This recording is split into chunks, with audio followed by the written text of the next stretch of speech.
رات گئے تک محفل لگی رہی اور آدھی رات کو سب گھروں کو واپس آئے۔ عمل بھی ساتھ گئے ان کے۔ تہجد ادا کر میرال کمرے کے بالکون میں کھڑی زین کی باتیں یاد کر رہی تھی۔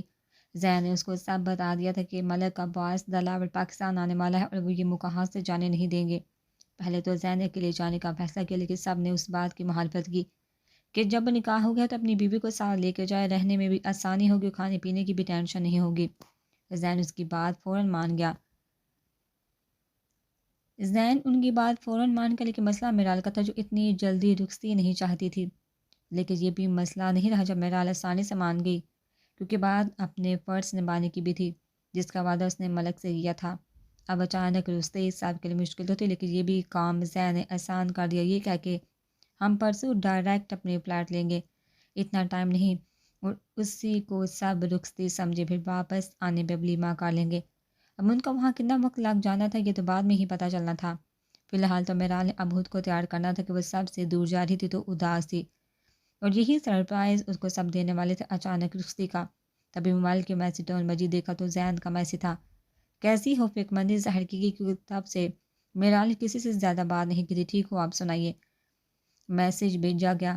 اداس ہو رہی ہو؟ ادھر میرال کی اداسی بانپ لی گئی جس پہ وہ مسکرا اٹھی تھوڑا سا، لیکن ٹھیک ہو جاؤ گی مسکرانے والے ایموجی کے ساتھ جواب بھیجا گیا۔ پریشان نہ ہو، جلدی واپس آئیں گے، دلاسا دیا گیا۔ اللہ کرے سب بہتر ہو اب۔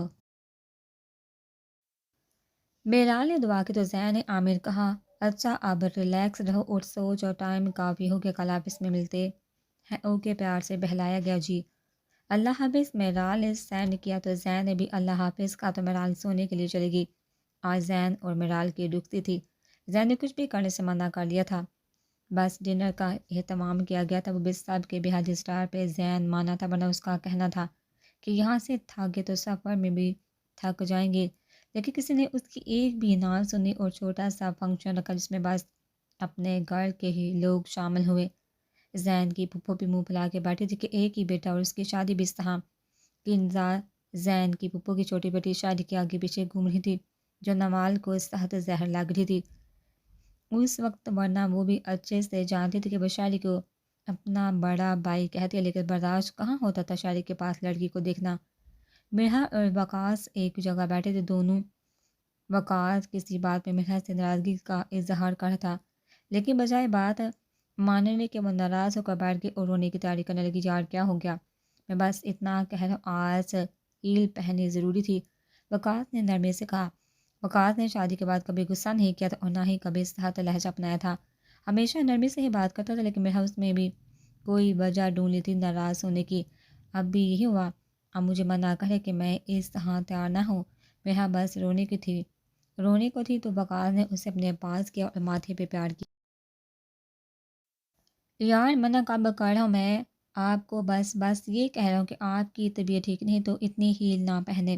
وقاص نے ابھی نرمی سے ہی کہا تو وہ سر ہلاکی تھی کہ آئندہ نہیں پہنوں گی، لیکن اب تو پہن لی ہے نا۔ مرحا نے اس کے کندھے پہ سر رکھتے ہوئے کہا تو وقاص ہلکا ہنس دیا۔ اچھا پھر آپ نے زیادہ نہیں چلنا، اوکے ورنہ تھک جائیں گی۔ اس کے بعد میں بوسہ دیتا اٹھ کھڑا ہوا اور زین اور دانی کے پاس چلا کے پیچھے نمال کو مرحا کا خیال رکھنے کو کہنا نہ بھولا۔ میرال کے نہ چاہنے پہ بھی سب نے اسے زبردستی تیار کر دیا تھا۔ اس کا ڈریس مرحا اور عمل مل کے لائی تھی جو گولڈن کلر کا تھا، لانگ گھیرے دار فراق جس کے دوپٹے کے کونوں پہ سرخ رنگ کی پٹی تھی۔ نمال نے اپنے میک اپ کی مہارت آج اچھے سے دکھائی تھی، 2 گھنٹے ہو گئے تو اس کو چھوڑنے کا نام ہی نہیں لے رہی تھی، اور میرال بیزاریت کی مورتی بنی اس کے کام ختم ہونے کا انتظار کر رہی تھی۔ 2 دفعہ باہر سے پیغام آ چکا تھا کہ میرال کو لے کے باہر آ جاؤ، لیکن نہیں، نمال نے کہاں جانے دینا تھا۔ جب اچانک زین اندر آیا تو میرال ہڑبڑا کے اٹھ کھڑی ہوئی۔ زین نے وائٹ شلوار قمیض پہنی تھی، ساتھ بھورے رنگ کی شال اوڑھ رکھی تھی۔ وہ یہ پتہ نہیں کیا کرے جا رہی ہے، میں بس آنے والی تھی، میرال نے جلدی سے جملہ پورا کیا اور باہر جانے کو لپکی۔ جب نمال اس سے پہلے کھسک لی کہ آج وہ ان کے رومانس میں حلل نہیں ڈالے گی، زین نے اس کی کلائی پکڑ کر اپنے پاس کیا، اس کے ماتھے پہ پیار کیا۔ بہت پیاری لگ رہی ہو، جانتا ہوں بہت جلدی میں بہت جلدی میں سب بولے کہ واپس آ کے سارے فنکشن کریں گے۔ زین نے میرال کے ہاتھ پکڑ کے پیار سے کہا تو میرال مسکرا دی۔ کوئی بات نہیں، مجھے کوئی اعتراض نہیں اور نہ ہی میں اس بات کو لے کر ناراض ہوں، میرال نے کہہ کے زین کے ماتھے پہ بوسہ دیا تو اس نے میرال کو سینے سے لگایا۔ بس دعا کرو ہم کامیاب لوٹے۔ اس سے الگ ہو کے زین میرال کا ہاتھ پکڑ کے نیچے کی جانب چل دیا۔ سب نے مل کے بہت ہلا گلا کیا اور پھر رات کے 11 بجے میرال زین کے ساتھ روانہ ہوئی۔ گاڑی پہنچ کے سارا بیگم نے میرال کو زین کے کمرے میں چھوڑا۔ زین نے کمرہ بھی تیار نہیں کروایا تھا، یہ بھی شاعری کی مہربانی تھی کہ اس کے آنے سے پہلے کمرہ تیار کروایا گیا تھا۔ میرال ابھی کمرے میں انٹر ہوئی ہی تھی کہ موبائل کی میسج ٹون بجی۔ سارا بیگم اس کو چھوڑ کے جا چکی تھی۔ میرال نے دروازہ لا کیا اور بیڈ پر بیٹھ کے موبائل چیک کیا۔ موبائل کھولتے ہی پک سامنے آئی جس کو دیکھ کے میرال کا پاڑا چڑھ کے غصے سے لال ہو گئی۔ اس کو میں بتاتی ہوں، آج ذرا روم میں۔ میرال نے غصے سے موبائل بیڈ پہ مارا اور اٹھ کے ڈریسنگ میں گھس کے چینج کر کے باہر اور چیزیں سمیٹ کر لاکر میں رکھی بستر صحیح کر کے لیٹ گئی سونے کے لیے۔ سونے سے پہلے دروازہ اچھے سے لاک کیا۔ تھوڑی دیر گزری، جب قدموں کی آہٹ سے میرال کی آنکھ کھل گئی، دیکھا تو زین آرام سے دروازہ لاک کر رہا تھا۔ اس کو دیکھتے میرال اٹھ بیٹھی۔ کیا کہاں سے آ رہے ہو؟ میرال نے تیوری چڑھا کے پوچھا تو زین مسکرا اٹھا، جس سے میرال کو اور آگ لگ گئی۔ اپنے روم میں اپنی وائف کے پاس آئی ہوں، کیا نہیں آ سکتا؟ زین چلتا ہوا میرال کے بیڈ پہ آیا اور اس کو قریب کرنے لگا۔ جب میرال بیڈ سے اٹھی اور دور کھڑی ہوئی، کیا ہوا ہے، اس طرح کیوں کر رہی ہو؟ زین نے نہ سمجھی سے پوچھا۔ میں جیسے بھی کروں، ابھی جس کے پاس سے آئے ہو اسی کے پاس جاؤ واپس، میرال نے کڑے تیوروں کے ساتھ کہا تو زین سمجھ گیا کہ شاعری صاحب کا کارنامہ ہے۔ زین ابھی اسی لڑکی سے مل کے آیا تھا جو اس کے آفس میں کچھ دن پہلے آئی تھی۔ میڈیا کی طرف سے دراصل ان کو خبر پہنچ چکی تھی کہ ایس پی زین کی ASP میرال سے آج شادی ہے تو وہ ان کی تصویر بنانا چاہتی تھی۔ دانیل نے جب بتایا کہ وہ اس کے گھر کے باہر آئے تب زین اس سے بات کرنے کو باہر گیا، شاعری بھی ساتھ ہی تھا۔ اب جو اس نے میرال کو پک بھیجی تھی وہ اس اینگل میں تھی کہ زین اور وہ لڑکی آپس میں بہت قریب کھڑے نظر آ رہے تھے۔ یہی دیکھ کے میرال کو غصہ آ گیا تھا۔ یہ ایسی بات نہیں، میں اس سے کام کے سلسلے میں بات کر رہا تھا۔ زین نے مسکراہٹ دباتے ہوئے سنجیدگی سے کہا، جو بھی ہو نکلو، ابھی صبح بات کریں گے۔ میرال نے دوسری طرف سے اپنی جگہ پہ جانا چاہا جب زین نے اس کو اپنی طرف کھینچا۔ صبح کیوں، ابھی کرو۔ اور میں کہ نکلوں، میرا بھی کمرہ ہے یہ۔ زین نے میرال کی جانب جھک کے کہا، تمہارا تھا اب میرا ہے، مجھے ابھی کوئی بات نہیں کرنی، دور ہو۔ میرال نے زین کے ماتھے پہ انگلی رکھ کے اس کو پیچھے کرنا چاہا جس سے وہ اور قریب ہو گیا۔ صبح لڑ لینا یار، ابھی کیوں لڑ رہی ہو؟ زین نے مزید اس کو قریب کرتے ہوئے کہا تو میرال کی دھڑکن تیز ہوئی۔ صبح کیوں، تم اس کی اتنے قریب کیوں کھڑے تھے، پہلے یہ بتاؤ۔ میرال نے پیچھے ہونا چاہا۔ یار یہ جو کمینہ شاعری ہے نا، اس نے جان بوجھ کے ایسا کیا، میں نے اس کو کل صاف جانے سے منع کیا تھا نا، اسی لیے۔ زین نے آرام سے سمجھا، اس کی گال پر بوسہ دیا۔ زین ہٹو میرے اوپر سے، میرال نے زور لگاتے ہوئے زین کو پیچھے کیا جو اس کی ٹانگوں پہ وزن ڈالے جا رہا تھا۔ کہکا لگاتے پیچھے ہٹا، میں نے بتا دی، اب تم بتاؤ چینج کیونکہ زین اس نے اپنے پہلو میں بٹھاتے ہوئے پوچھا۔ میں تھک گئی، ہیوی تھا کافی، میرال نے منہ بناتے ہوئے کہا تھا، لیکن میرا ویٹ تو کر سکتی تھی نا۔ زین نے ہپا ہوتے ہوئے کہا تو میرال کھلکھلا اٹھی، وجہ گردن اکڑ کے کہا، بتاتا ہوں تمہیں وجہ۔ زین نے کہہ کے میرال کی گردن پہ لاب رکھے، اس کے بال کھول دیے، اٹھو یہاں سے، زیادہ فری نہ ہو اور نکلو کمرے سے۔ میرال نے اپنا آپ چڑھواتے ہوئے کہا تو زین نے ہسار تنگ کر دیا، لڑائی صبح کے لیے رکھ لو، کہہ کے اس کے گال پہ کاٹا تو میرال چیخ اٹھی، زین بدتمیز انسان۔ اس پہ زین نے زندگی سے بھرپور کہکا لگا۔ صبح کی ٹھنڈی ہوا کھڑکی سے ٹکرا کے واپس جا رہی تھی، سردی نے اب اپنے آپ میں اضافہ کر لیا تھا۔ زین کی حسین صبح کا آغاز موبائل کے بجنے والے الارم سے ہوئی تو اس نے اپنی منی منی آنکھیں کھولی، اپنے سینے پہ رکھے سر رکھے سوئی میرال کو دیکھا تو لبوں نے ایک دلکش مسکراہٹ کو چھوا۔ موبائل کو بند کر کے واپس سے کہا، میرال کی طرف متوجہ ہوا جو اب قسمت سا کے اس کی گرد میں منہ دے رہی تھی، ہندی صبح ہوگی، اب لڑ لو۔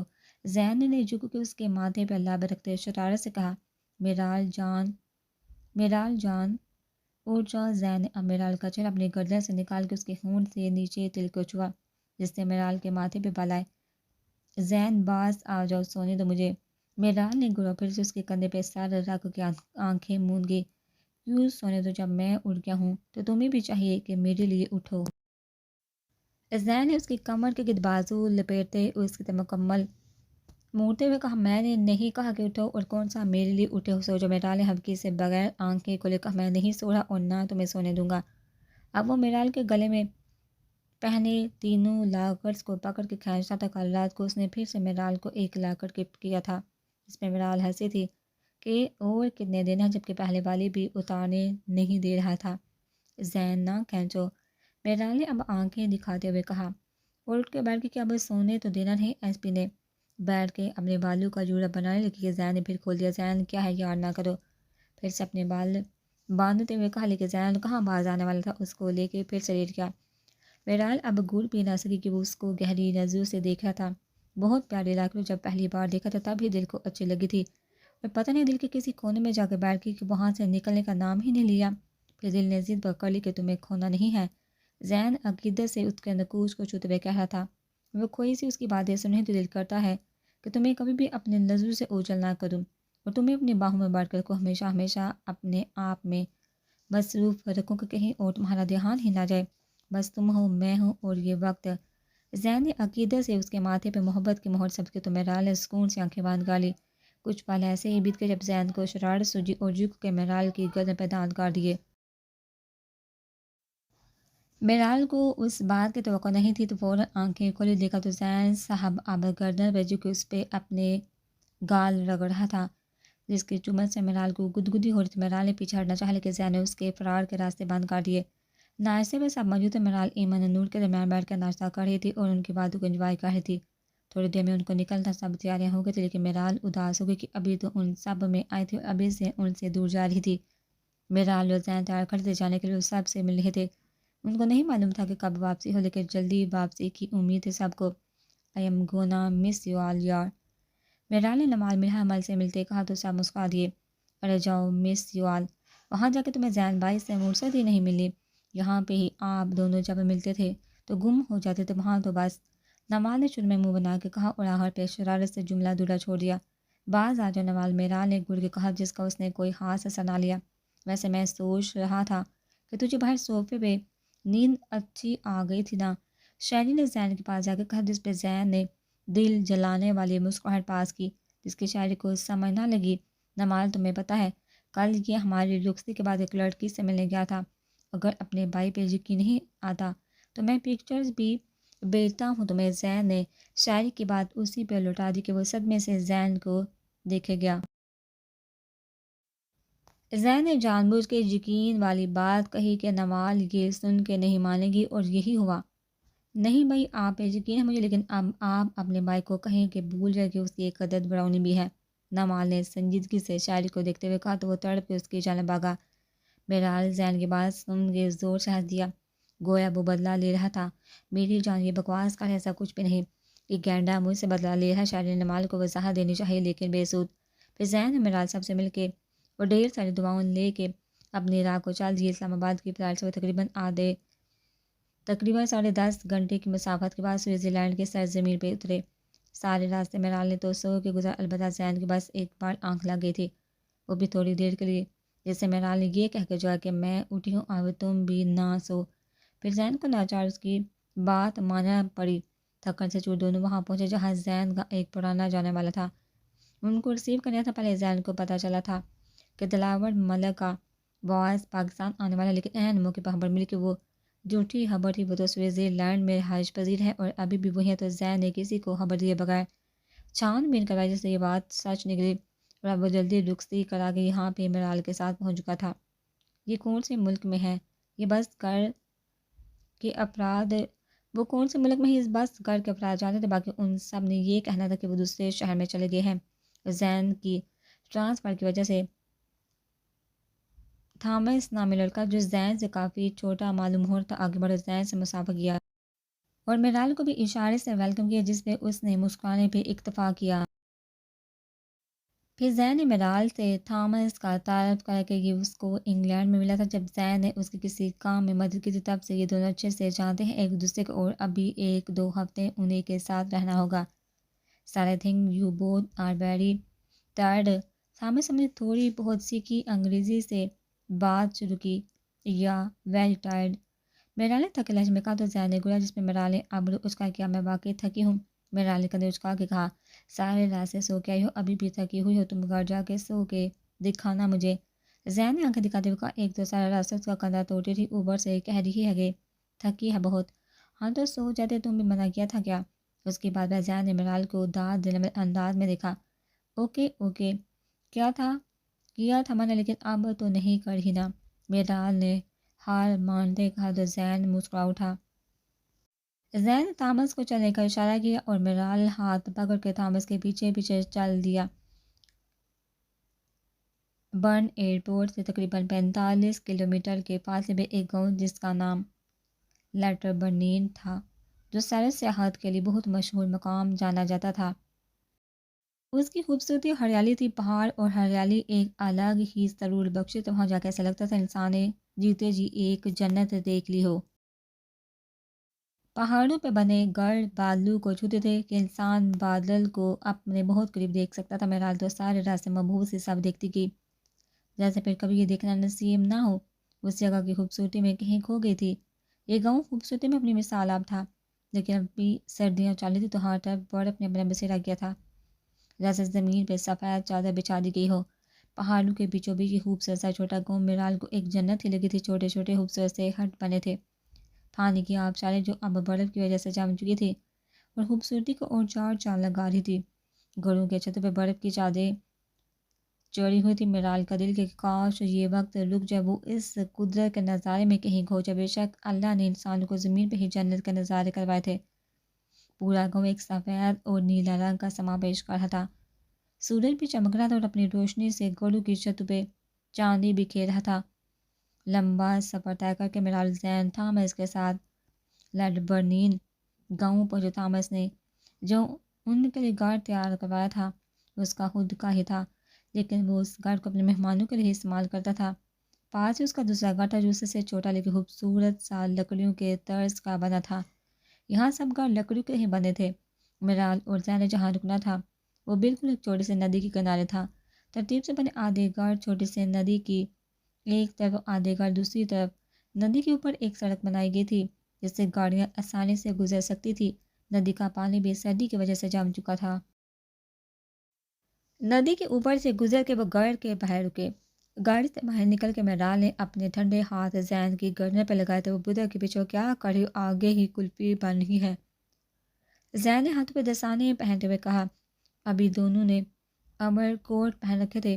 میرال نے حجاب کر کے اوپر وول کی کیپ بھی پہنی تھی۔ میرال زین کے بازو میں ہاتھ ڈال اس کے کندھے سے چپکی اندر کی جانب بڑھی جہاں تھامس نے آنے کو کہا۔ درخت کے پتے جھڑ چکے تھے اور ان کو بھی برف نے اپنے قابو میں کیا تھا۔ اندر جا کے تو میرال گھر کا اندرونی حصہ دیکھ کے تو مبہوت ہے کہ ہر چیز نفاست سے سڑ گئی تھی۔ چھوٹا سا ہال جس کا فرش بھی لکڑی سے بنا تھا اور گرے کلر کا ایک صوفہ سیٹ تھا۔ جانب کچن کی جگہ تھی جو اوپن کچن تھا، اس کے ساتھ ہی ڈائننگ ٹیبل سیٹ کیا گیا تھا، وہ بھی لکڑی کا بنا تھا۔ تقریباً سارا گھر ہی لکڑی کا بنا تھا۔ Your room is upstair on the left side. Thomas نے ان کو کمرے کی جانب متوجہ کروایا۔ زین، میں اوپر جا کے دیکھا ہوں، تم بعد میں آ جانا۔ میرال نے خوشی سے چہہ کے کہا تو زین اس کی جلد بازی پہ مسکرا اٹھا۔ اس کے جواب کو سننے بغیر میرال اوپر کی جانب بھاگی، لکڑیوں کی سیڑھیاں طے کر کے اوپر اپنے کمرے پہنچی اور سیدھا کھڑکی کی طرف آئی تو شیشے کے باہر کا منظر دیکھ کے میرال کا اب دل کر رہا تھا کہ باہر جا کے کھیلے۔ اس کے اندر کا بچہ جاگ رہا تھا۔ کمرے کے بیچ ایک بیڈ سیٹ کیا گیا تھا۔ کھڑکی کے ساتھ کچھ آرٹیفیشل پودے رکھے تھے۔ گرمیوں میں کھڑکی کے باہر جو شیلف بنی ہوتی ہے اس پہ پودے رکھے جاتے تھے، لیکن اب سردی کی وجہ سے نہیں تھی کہ ان پہ برف پڑتی تھی۔ روم زیادہ بڑا نہیں تھا، سمپل سا تھا۔ فرنیچر کے نام پہ بس بیڈ تھا۔ کھڑکی کے پاس ایک ٹیبل تھا جس کے اوپر چھوٹا سا گول شیشہ تھا اور ایک بائیں طرف صوفہ، ساتھ ہی اٹیچ باتھ روم۔ تھامس نے ان کے لیے ناشتہ منگوایا۔ ناشتے میں تھامس نے اپنی وائف سے کہہ کے روسٹی بنوائی جو یہاں کا مشہور ناشتہ تھا۔ انگلش میں اسے ہیش براؤنز کہتے تھے، روسٹی اس کو جرمن زبان میں کہتے تھے۔ اصل میں یہ آلو سے بنی ڈش تھی جو دکھنے میں پکوڑے کی اور کچھ آملیٹ کی طرح ہوتی تھی۔ اس کو فرائیڈ ایگ کے ساتھ سرو کیا جاتا تھا۔ میرال کو تو بہت مزے کی لگی اور بالکل فریش سی بیٹھی تھی۔ سفر کی تھکان تو جگہ کی خوبصورتی دیکھ کے ہی اٹھ گئی تھی۔ لیکن زین آرام کرنا چاہتا تھا، اس لیے روم کی طرف جانے لگا جب مہرال نے پکارا، زین اتنا اچھا موسم ہے، آؤ چلے گھوم کے آتے ہیں۔ ابھی تھامس بھائی نے بتایا کہ یہاں ایک جھیل ہے بہت ہی خوبصورت، چلو وہاں چلتے ہیں۔ ملال ساری تیاری کے ساتھ باہر جانے کو تیار کھڑی تھی۔ زین نے اس کو ہونکوں کی طرح دیکھا۔ ملال جان ابھی موسم دیکھو یار، برف پڑی ہے، ویسے بھی جھیل کی ابھی کلفی بنی ہوئی ہوگی، اور میں نہیں چاہتا کہ میری بھی کلفی بن جائے، میں بہت تھکا ہوں، ابھی سونا چاہتا ہوں۔ زین نے سمجھانے والے انداز میں کہا تھا۔ ملال کو اس پہ ترس اور جانے کا ارادہ کسی اور دن کے لیے رکھا تھا۔ تھامس اب جا چکا تھا، ملال بھی پھر زین کے ساتھ اوپر چل گئی۔ روم میں گرمی ہیٹر آن تھے، جس سے باہر کے ماحول سے اندر کا ماحول بہت سکون تھا۔ کمرے میں جاتے ہی زین نے شرٹ اتاری سونے کے لیے لیٹ گیا۔ اتنی سردی میں بھی سکون نہیں، مہرال نے اس کی شرٹ اتارنے پہ طنز کیا تو زین مسکرا اٹھا۔ جیسے بھی موسم ہو میں ایسے ہی سوتا ہوں، اور اب آرام سے ادھر آ جاؤ اور سو جو، شام کو تھامس کی فیملی سے ملواؤں گا۔